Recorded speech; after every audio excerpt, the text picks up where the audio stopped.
เลขรางวัลหวยพัฒนาประจำงวดที่10ออกข้างวันที่23เดือนมังกรปี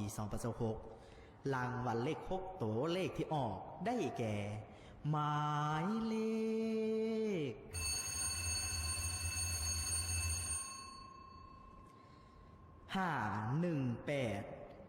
401 เลข5ตัวได้แก่หมายเลข18401 เลข4ตัวได้แก่หมายเลข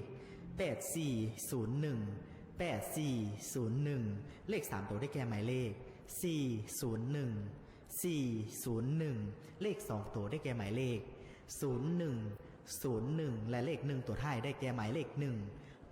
1 ผลการออกเลขรางวัล